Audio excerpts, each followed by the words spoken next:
Y estoy cayendo yo en juicio contra la ley de Dios. Por eso es que dice el versículo que entonces ya yo no soy hacedor de la ley, sino que soy juez de la ley.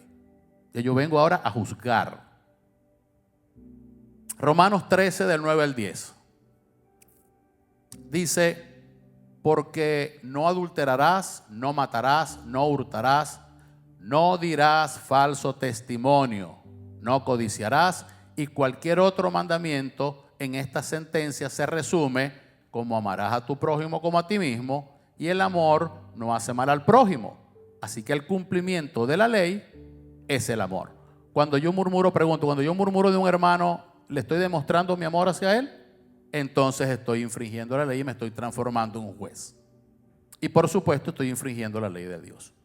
Al yo infringir la ley de Dios me estoy convirtiendo en un pecador y por consecuencia la paga de mi pecado es muerte. El murmurar no es cualquier cosa, hermano, y Santiago se lo está haciendo ver a su congregación, a sus hermanos en Cristo. Hablar mal los unos de los otros no es precisamente un síntoma de sabiduría de lo alto. En el versículo 3, capítulo 15 dice, porque esta sabiduría no es la que desciende de lo alto, sino que es terrenal, animal y diabólica. La sabiduría que el mundo nos entrega es terrenal, animal y diabólica. ¿Por qué diabólica? Ya lo leímos en Apocalipsis 12:10, porque el acusador de los hermanos es nada más y nada menos que el príncipe de este mundo, que es Satanás mismo.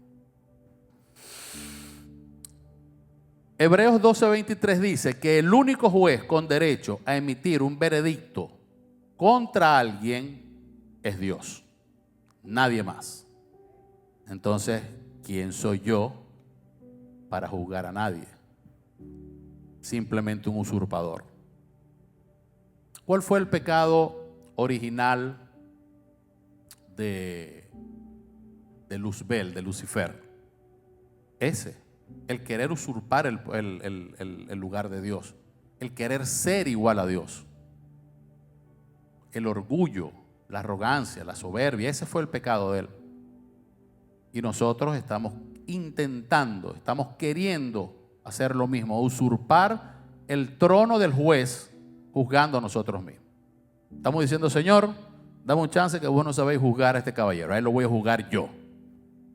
Estamos haciendo eso. Cuidado, hermano, cuidado.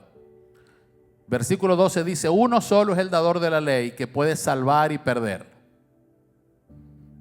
Salmos 3:8 dice, la salvación es de Jehová y sobre tu pueblo sea la bendición. Nadie más que Él puede salvar a un hombre. Solo Él puede librarlo del pecado. Hebreos 4:12 dice, y en ningún otro hay salvación porque no hay otro nombre bajo el cielo dado a los hombres en el que podamos ser salvos. Fue Él quien hizo posible la salvación mediante la entrega voluntaria de su Hijo, sustituyéndonos o haciendo la sustitución en la cruz. Donde teníamos que estar nosotros, se colocó Él. Él fue el despreciado y el desechado entre los hombres. Él fue el varón de dolores. Él fue herido por nuestras rebeliones. Él fue molido por nuestros pecados. Él cargó el pecado de todos nosotros. Él fue el angustiado. Él fue el afligido. Él fue el cordero que fue llevado al matadero. Él, no nosotros. Por lo tanto, Él es el que puede salvar y Él es el que puede destruir. Él es el que puede juzgar, no nosotros. Nosotros lo único que tenemos que disfrutar es de la salvación que Él nos entregó.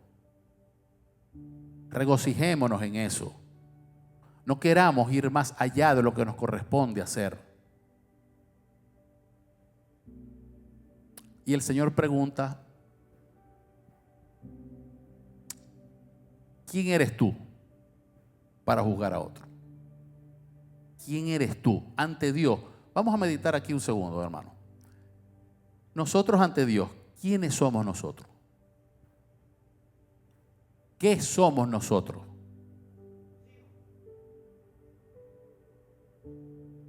Entonces, tomemos el lugar que nos corresponde. El Hijo no puede tomar el lugar del Padre. Ni siquiera en la definición de la Trinidad, Padre, Hijo y Espíritu Santo, ninguno toma el lugar del otro. Entendiendo que Dios es Padre, Dios es Hijo y Dios es Espíritu Santo, el Padre no es el Hijo y el Hijo no es el Espíritu Santo. Cada uno son personas independientes y ninguno usurpa el lugar de ninguno. ¿Por qué nosotros nos enfocamos e intentamos y queremos hacer eso? Esto no significa en modo alguno de que nosotros, cuando vemos a un hermano que está pecando o está errando, cerremos nuestros ojos, miremos para otro lado y nos hacemos los locos y no, yo no puedo meterme ahí porque voy a caer en murmuración. No estamos hablando de eso, hermano. Estamos hablando de que no podemos juzgar al hermano por lo que él está haciendo, por la situación que le está pasando. No sabemos muchas cosas. Muchas veces el juzgar es a la ligera. Hablamos meramente por hablar y no con conciencia, con basamento. Que así la tengas tampoco debes hacerlo, pero por lo menos emites un juicio más certero. Nosotros debemos, cuando vemos a un hermano caído, debemos trabajar con él. Debemos orar por él, debemos ayudar a levantarlo, debemos ayudar a restaurarlo, debemos darle palabra de Dios para que su comunión se restaure con el Señor. Eso es lo que nos corresponde. No murmurar y hacer leña del árbol caído. Eso no. Versículos 13 al 17. Vamos a leer 13 y 14. Vamos ahora los que decís, hoy y mañana iremos a tal ciudad y estaremos allá un año y traficaremos y ganaremos, cuando no sabéis lo que será mañana, porque ¿qué es vuestra vida? Ciertamente es neblina que se aparece por un poco de tiempo y luego se desvanece. Santiago aquí se está dirigiendo a un grupo específico de la iglesia, que son los comerciantes, son los mercaderes, son las personas que compran, venden, generan ganancias, generan dinero y mueven la economía. ¿Ok? Eso es lo que nosotros esperamos cuando montamos un negocio, ¿no? Cuando nosotros abrimos una empresa o montamos un negocio, la razón es que podamos ser prósperos en ese negocio, que nos vaya bien, que compremos, que vendamos y que obtengamos una ganancia. Eso no es lo que Santiago está criticando acá. Aquí lo importante es que esta gente, si leemos el 13 y el 14, por ningún lado vemos allí que ellos están colocando esos planes en las manos del Señor. Voy a repetirlo. Vamos ahora, los que decís hoy y mañana iremos a tal ciudad, estaremos allá un año, traficaremos, ganaremos. Nosotros no somos capaces de saber ni siquiera qué va a pasar dentro de los próximos 5 segundos. Mucho tiempo. Nosotros no sabemos qué va a pasar dentro del próximo segundo, porque no tenemos la capacidad de ver el futuro. Toda nuestra planeación, todo lo que nosotros queramos hacer, todo lo que nosotros deseemos hacer, tenemos que colocarlo en las manos del Señor. Esta gente estaba acostumbrada a la planificación. Fíjense que dice, en cuanto al momento, dice hoy y mañana. En cuanto al lugar, dice para que hagamos negocio en tal ciudad. En cuanto al tiempo, ellos dicen, no, vamos a estar allá un año. Ellos estaban planificando todo lo que iba a ser su estructura y su comercialización el próximo año para que su negocio fuese próspero. ¿Es mala la planificación? No. De hecho, Lucas 14, del 28 al 30 dice, el mismo Señor Jesús diciendo, porque ¿quién de vosotros queriendo edificar una torre no se sienta primero y calcula los gastos a ver si tiene lo que necesita para acabarla?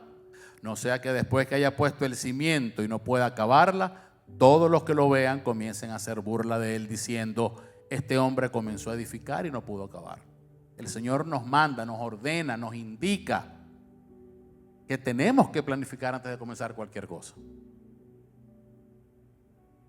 Pero la decisión del comienzo de ese negocio no puede ir basado en lo que diga tu corazón. Tiene que ir basado en lo que diga el Señor. Miren, esta obra de Dios, esta congregación, es el resultado de esto. El Señor tenía mucho tiempo tratando conmigo y con mi familia para poder comenzar una misión como esta. Y nosotros, yo, dentro de mi sabiduría humana, dentro de mi planificación, no me daban los números. Esto yo lo veía como imposible. Esto yo lo veía como algo demasiado grande para poder cubrir los gastos, demasiado grande desde el punto de vista de conocimiento ministerial. O sea, yo veía que esto definitivamente no era viable para mí, ni para mi familia. Y el Señor volvió a tratar con nosotros. Y Él me dijo, tú planéalo y yo lo hago. Tú planéalo, planifícate cómo va a estar estructurado el servicio, las sillas, tú haz eso. Lo demás lo pongo yo. Esta es nuestra 9ª semana acá. Para la gloria de Él, ha suplido todas las necesidades conforme a sus riquezas en gloria. Aquí podemos seguir predicando su palabra cada domingo. Podemos llevar el mensaje del Señor a todas las personas que nos siguen por las redes sociales, las que están acá. Y de verdad que sentimos un inmenso gozo el poder haberle creído a su palabra, porque Él es fiel. Esta gente estaba planificando, hizo una planificación meticulosa, pero el problema no está en lo que hicieron. El problema está en lo que no hicieron. ¿Qué fue lo que no hicieron? Tener en cuenta a Dios. Ellos planificaron sin tener en cuenta a Dios. Y planificar sin tener en cuenta a Dios, diciendo que yo voy a estar un año en tal sitio comercializando, vendiendo y ganando plata, eso se llama arrogancia y se llama orgullo. Porque yo estoy diciendo que yo voy a hacer eso, Dios quiera o no quiera que yo lo haga. ¿Y qué pasa? Vamos a leer el mismo capítulo 4 en el versículo 6, lo que Santiago le había dicho unas líneas más arriba. Dice, pero Él da mayor gracia. Por esto Dios dice, Dios resiste a los soberbios y da gracia a los humildes. La arrogancia de quienes planificaban sus negocios y actividades al margen de Dios simplemente no tienen su respaldo. Te puede ir bien una vez, 2 veces, 3 veces, pero no te va a ir bien todas las veces. Los que planificamos poniendo nuestra planificación en las manos del Señor, siempre nos va a ir bien, porque Él es el que está a cargo del timón. Él es el que lleva las riendas de nuestro negocio, no nosotros. Y si Él te dice, hazlo, yo simplemente tengo que obedecer. Y estoy garantizando el triunfo, el éxito a cualquier cosa que yo esté emprendiendo. La arrogancia de quienes planifican sus negocios al margen de Dios se estrellan con la impotencia de poder identificar el futuro. Proverbios 27:1 dice, no te jactes del día de mañana porque no sabes qué dará de sí el día de mañana. Estos comerciantes, esta gente, todo esto que yo estoy diciendo, ellos lo sabían. Es gente que era estudiosa de la ley, es gente que escuchó el mensaje de salvación de Cristo porque eran judíos cristianos y tenían un pastor que se los explicaba porque era Santiago. Ellos sabían todas estas cosas, pero no las hacían. No las hacían. Más adelante dice, ¿qué es de vuestra vida? Y Santiago la compara con la neblina. La neblina es como un vapor que sale un ratico, está ahí y luego se desvanece, luego se evapora, se va. ¿Ok? Santiago compara nuestra vida con la neblina. Nosotros cuando nacemos tenemos 2 cosas seguras. Que vamos a tener una vida muy corta y que muy pronto nos vamos a morir. Esas son las dos cosas seguras que tenemos al nacer. Hasta que Jesús entra en la ecuación. Cuando el Señor entra en la ecuación, todo cambia. ¿Por qué? Porque cuando nosotros recibimos al Señor, ya la muerte no llega a nosotros. Pasamos a tener vida y vida eterna si nosotros lo aceptamos a Él. A esta gente le faltaba todavía la iluminación al respecto. Ellos seguían caminando y seguían andando en sus propias fuerzas. Bueno, vamos a ver cómo les va a los caballeros un poco más adelante. Versículo 15 dice: en lugar de lo cual deberías decir, si el Señor quiere, viviremos y haremos esto o aquello. Pero ahora os jactas en vuestras soberbias, y toda jactancia semejante es mala. Y al que sabe hacer lo bueno y no lo hace, es pecado. Mire, aquí hay una expresión de sometimiento que yo no sé por qué la iglesia tiene ese detalle, que todo lo que sea someterse al Señor es tan complicado.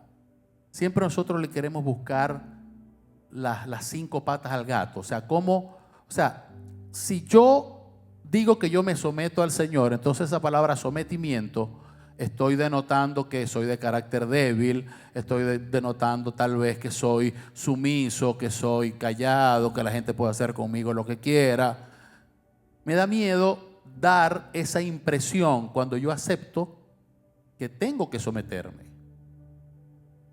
Eso todavía hoy en día pasa en nuestras iglesias. Y ese es parte del título de nuestra prédica hoy. Declaro mucho y obedezco poco. Declaro mucho y obedezco poco. Mire, los seres humanos tenemos que entender que nosotros estamos bajo la soberanía de Dios. Nos guste o no nos guste, aquí se va a hacer lo que Dios diga y no lo que yo diga. Voy a repetir eso. Pase lo que pase, aquí se va a hacer lo que Dios diga y no lo que yo diga. Otra vez, pase lo que pase, aquí se va a hacer lo que Dios diga y no lo que yo diga. Amén. Hoy en día, dentro de las iglesias, hay una maña, hay un efecto, no sé ni siquiera cómo llamarlo,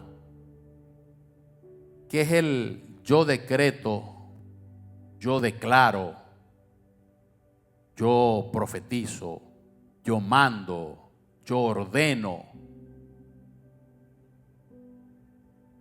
Vamos a comparar eso, ese yo declaro, yo decreto, versus si el Señor quiere, si Dios quiere. Vamos a ver bíblicamente cuál de estas dos intenciones, cuál de estas dos expresiones está más ajustada a lo que el Señor nos habla. Hay muchos círculos cristianos que se escuchan expresiones como: yo decreto que este va a ser un año de prosperidad.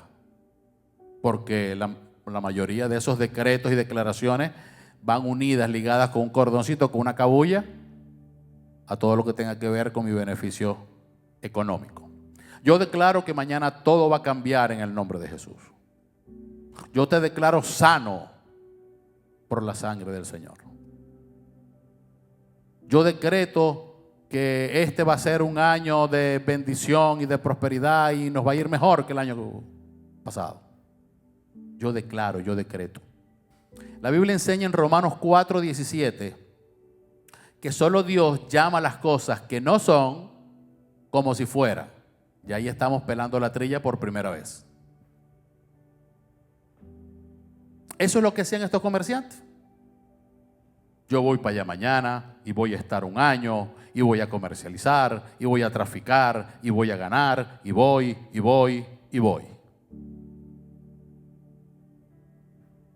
El ser humano puede orar, puede pedir, puede interceder, puede clamar, puede hacer todas esas cosas.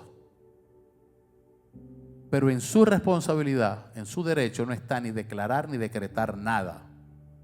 Los decretos en la Biblia solo lo hacen los reyes, y lo pueden leer en el Antiguo Testamento. Solo lo hacen los reyes con una autoridad soberana sobre su pueblo. El único rey con autoridad absoluta hoy sobre el universo es Dios. Él es el Rey de Reyes, Él es el Señor de Señores, Él es el Alfa y el Omega, Él es el principio y el fin, Él es el creador de todas las cosas, Él es el autor y el consumador de la fe. Él, no nosotros, no nosotros. Isaías 46 del 9 al 11, y lo busqué en una versión que tuviese esa palabra. Vamos a leerlo, dice: acuérdense de las cosas anteriores ya pasadas, porque yo soy Dios y no hay otro. Yo soy Dios y no hay ninguno como yo, que declaro el fin desde el principio y desde la antigüedad que no ha sido hecho. Yo digo, mi propósito será establecido y todo lo que quiero realizaré. Yo llamo del oriente un ave de rapiña y de tierra lejana al hombre de mi propósito. En verdad he hablado y ciertamente haré que suceda. Lo he planeado y así lo haré. Él es el único que puede declarar. Él es el único que puede tener planeado el fin antes que algo comience. Él, no nosotros. Y Él dice, ciertamente haré que suceda. Lo he planeado, lo he decidido y así será. Él puede hacer eso. ¿Nuestros decretos tienen ese poder? ¿Nuestra declaración tiene ese poder? Salmo 2:7 dice, yo publicaré el decreto.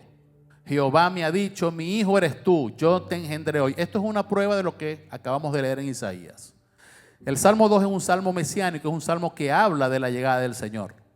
Dice, yo publicaré el decreto, Jehová me ha dicho. ¿Quién lo dijo? Jehová. ¿Cuándo se cumplió esta profecía, este decreto? Mateo 3:17, cuando Jesús vino a bautizarse con Juan, el Señor dijo, este es mi hijo amado. Este hijo que está hablando en el Salmo 2, 1500 años de que sucediera el bautizo de Jesús, dice, ese es mi hijo amado en quien yo tengo complacencia. Ahí está el decreto que yo hice allá en el Salmo 2. Lo que Él dice y lo que Él decreta se cumple, porque es su voluntad y es su palabra. ¿Nuestra palabra tiene el mismo poder? La respuesta es no. Nuestras oraciones, nuestras peticiones ante el Señor se van a cumplir siempre y cuando esa oración, esa petición esté alineada al propósito de lo que ya Él preestableció iba a suceder en nuestra vida.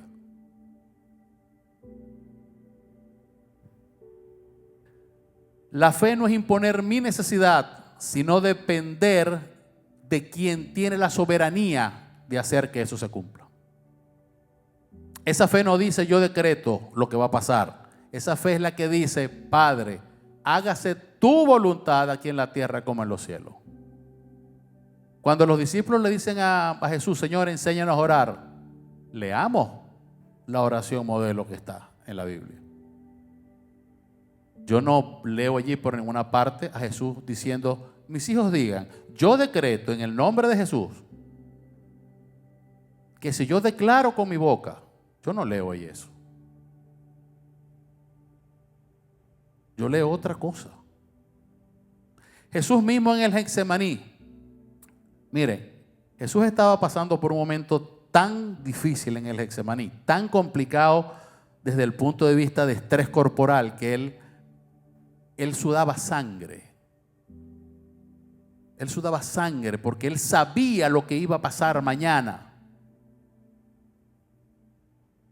Y él no dijo, Señor, yo declaro que mañana no me van a escarnecer. Yo declaro que mañana los latigazos no me van a doler. Yo decreto. El Señor no dijo eso. Y vean que él sí lo podía decir. El Señor dijo, Padre, si quieres, aparta de mí esta copa, pero no se haga mi voluntad, sino la tuya. Eso es una oración. Los decretistas y los declaratistas, y respeto y un saludo para ellos, los bendigo en el nombre del Señor, pero no comparto. Bíblicamente, eso no es correcto y el Señor no nos llama a hacer eso. Tu declaración o tu decreto no cambia lo que el Señor ha dicho que va a hacer. No tiene ningún efecto, no tiene ningún poder. La fe no se demuestra gritando decretos o haciendo declaraciones vanagloriosas, sino confiando en el corazón que Dios va a hacer su voluntad en tu vida. Cuando declaras mucho y obedeces poco, tu vida entra en una relación incorrecta con Dios. Comienzan a generarse frustraciones porque lo que yo declaré y decreté no pasó. Comienzan a haber oraciones no respondidas. Comienzan a aparecer conflictos. El futuro está solo bajo el control y en las manos poderosas de Dios, no de nosotros. Voy a nombrar algunos pasajes muy rápidamente para que vean que esto que está diciendo Santiago está reflejado en todo el Nuevo Testamento, en muchísimos pasajes. Hebreos 18:1, pero otra vez volveré a vosotros si Dios quiere.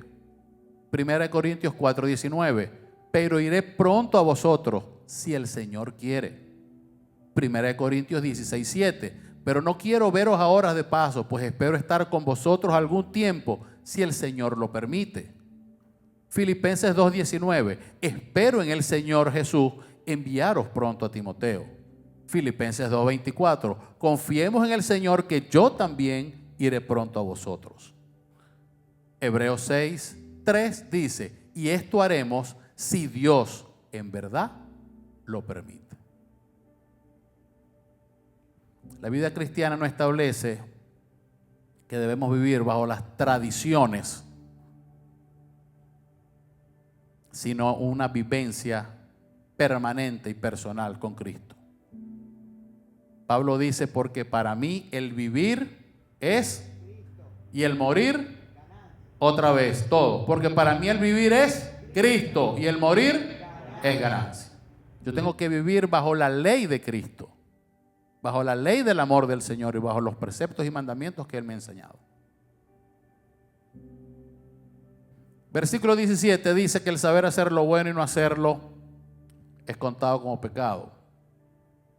Aquí no se trata de un pecado de ignorancia, estamos hablando de estos mercaderes y de esta gente a la que Santiago le está escribiendo. Aquí se trata de una gente que sabía, que tenía conocimiento de todo esto, pero que simplemente no lo hacía. Ese pecado se llama rebeldía. No lo hacían simplemente porque no les daba la gana. Punto. Por eso es la carta de Santiago, para amonestarlos y llamarlos a que cambien de actitud. Ese pecado, la Biblia lo trata como el pecado de omisión, que sabiendo hacer lo bueno no lo hacen. Lucas 12, 47, 48. Lucas 12, 47, 48. Dice, aquel siervo, esto es para las personas que conocen algo de la Biblia y deciden ir en sentido contrario. Voy. Aquel siervo que conociendo la voluntad de su Señor no se preparó ni hizo conforme a su voluntad, recibirá muchos azotes. Mas el que sin conocerla hizo cosas dignas de azote, será azotado poco. Porque a todo aquel a quien se haya dado mucho, mucho se le demandará, y al que mucho se le haya confiado, más se le pedirá. Si nosotros estamos claros en que tenemos obligaciones para con Dios y para con el reino, debemos hacerlas, amado hermano. No podemos hacernos la vista gorda y mirar para el otro lado. porque no estamos engañando a nadie del mundo. No podemos burlar a Dios. Él sabe lo que conocemos. Él sabe lo que sabemos. Él lo puso ahí. Hagámoslo. Ellos tenían suficiente conocimiento para hacer lo que era bueno y tenían la capacidad para actuar conforme a lo bueno. Ahora, ¿qué es lo bueno? Y con esto quiero pedirle a la gente de adoración que me acompañe, que estamos terminando. ¿Qué es lo bueno? Lo bueno es aquello que el Señor establece y enseña en su palabra. Eso es lo bueno. A eso es a lo que estamos llamados a hacer.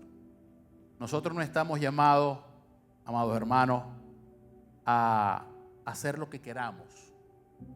No estamos llamados a querer actuar según nuestra propia conciencia mundana. Nosotros estamos llamados simplemente a obedecer la palabra de Dios, a hacer lo que aquí está, porque esto es lo bueno. Esto y solo esto es lo bueno, nada más. Todo lo demás es lo malo. Podemos concluir, hermanos, que la comunidad cristiana no es un tribunal. Nosotros no estamos aquí para juzgar a nadie. Nosotros somos una familia donde todos los miembros somos redimidos por Cristo. Nuestras palabras no pueden ser para juzgar o para murmurar. Nuestras palabras tienen que ser para edificar a nuestros hermanos. Nosotros no debemos sentarnos en el trono que solo Dios puede ocupar y solo Él está capacitado para estar allí. ¿Cuántas veces nuestras palabras han sido piedras en vez de vendas que le pongamos a nuestro hermano para sanar sus heridas? No somos dueños del mañana, amados hermanos. Cuánta arrogancia hay escondida en nuestros corazones. Planeamos, decidimos, mañana haremos, mañana iremos, y no le preguntamos al Señor si eso es realmente su voluntad. Queremos siempre hacer nuestra voluntad y no la del Señor. La verdadera humildad no es pasividad ni es proactividad, es dependencia y obediencia. Dependencia y obediencia. Esa es la verdadera humildad. Si el Señor quiere, no es una muletilla, amados hermanos. No es una frase de cierre, no es una frase motivacional para hacerte sentir mal o para hacerte sentir más espiritual. Si Dios quiere, es la señal, es la confesión de un corazón que está rendido a la voluntad de Dios y que solamente va a hacer lo que Él designe que se haga. Y al final Santiago nos dice una frase de que el que sabe hacer lo bueno y no lo hace, le es pecado. Esto es como si el Espíritu nos dijera: ok, ya escuchaste, ya entendiste, ¿y ahora qué vas a hacer? ¿Qué vas a hacer ahora? No sirve de nada tener y manejar esa información si no hay una transformación real y fideligna en nuestro comportamiento y en nuestro andar. Este es el mensaje del día de hoy, amados hermanos. Espero sea de bendición. Espero que estas palabras redargullan su corazón, su espíritu. Espero que seamos hacedores y no solo simples oidores, y que nosotros podamos caminar según la voluntad de lo que el Señor ha dicho para cada uno de nosotros. Pónganse de pie, vamos a adorar un rato al Señor, por favor. Mi amado, mi tesoro, fuera de ti nada deseo, Señor. Y si te tengo a ti.